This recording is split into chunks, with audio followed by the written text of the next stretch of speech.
Sungguh kejadian yang sangat mengerikan. Tangan polwan ini membengkak hampir membusuk setelah menampar seorang anak yatim piatu yang ketahuan mengambil roti untuk buka puasa. Untuk itu, simak ceritanya sampai akhir, dan beginilah kisahnya. Bribtu Laras dikenal sebagai sosok polwan yang disiplin, tegas, dan tak segan bertindak kepada siapapun yang melanggar aturan. Lahir dari keluarga polisi, ia dididik dengan keras oleh ayahnya yang seorang mantan perwira tinggi. Dari kecil, ia diajarkan untuk kuat dan tidak mudah tersentuh oleh emosi. Sejak masuk akademi kepolisian, Laras sudah menunjukkan bakatnya. Ia cerdas, cekatan, dan memiliki fisik yang kuat. Tak heran, ia cepat naik pangkat dan kini bertugas di Satuan Pengamanan Wilayah Pasar dan Pusat Kota.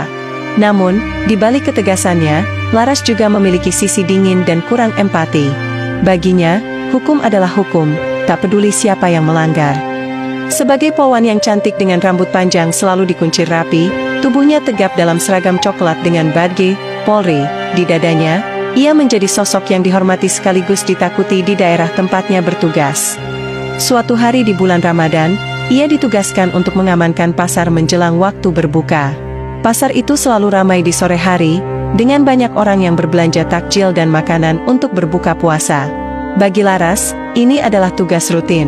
Namun, ia tak menyangka bahwa hari itu akan menjadi titik balik dalam hidupnya.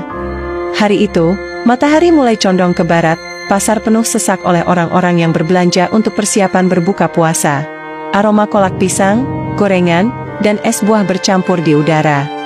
Bribtu Laras berjalan dengan gagah, matanya tajam mengawasi sekitar. Ia selalu waspada terhadap pencopet atau preman yang sering membuat onar. Namun, tiba-tiba terdengar suara gaduh dari salah satu kios roti. "Maling, maling! Tangkap bocah itu!" Seorang anak kecil berusia sekitar 10 tahun berlari dengan sepotong roti di tangannya. Tubuhnya kurus, bajunya lusuh, dan wajahnya dipenuhi keringat ketakutan. Pedagang roti berteriak marah sambil menunjuk anak itu. Refleks, Laras langsung bergerak cepat. Dengan lincah, ia menghadang anak itu, mencengkeram lengannya, dan menyeretnya kembali ke kios roti. "Kamu nyuri?" "Hah?" bentaknya. Anak itu hanya bisa menunduk. "Saya lapar, Kak. Saya puasa. Tadi belum makan sejak sahur." Lirih suaranya membuat beberapa orang di sekitar mulai memperhatikan. Tapi Laras, dengan prinsip tegasnya, tak peduli. Baginya, mencuri tetaplah mencuri. Puasa bukan alasan buat maling, miskin bukan alasan buat melanggar hukum. Laras tak bisa menahan amarahnya. Tanpa berpikir panjang, tamparan keras mendarat di pipi anak itu. Suasana mendadak hening. Beberapa orang yang menyaksikan terkejut, bahkan ada yang mulai berbisik-bisik. Tapi sebelum Laras sempat berkata lebih lanjut, tangannya yang baru saja menampar anak itu tiba-tiba terasa panas dan berdenyut-denyut. Tangannya membengkak. Urat-uratnya menonjol, dan rasa nyeri menjalar cepat. Laras tersentak, menatap tangannya dengan wajah terkejut. Apa yang terjadi? Sementara itu, anak yatim yang ditamparnya hanya menatap dengan mata berkaca-kaca. "Kakak yang salah.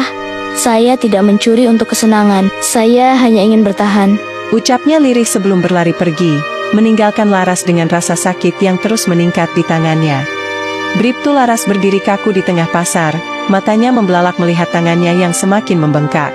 Rasa panas dan nyeri menjalar dari telapak tangan hingga ke lengan, seolah-olah ada sesuatu yang merayap di bawah kulitnya. Orang-orang mulai berbisik melihat perubahan aneh itu. Beberapa pedagang tak berani mendekat, sementara beberapa ibu-ibu hanya bisa beristighfar pelan. "Laras,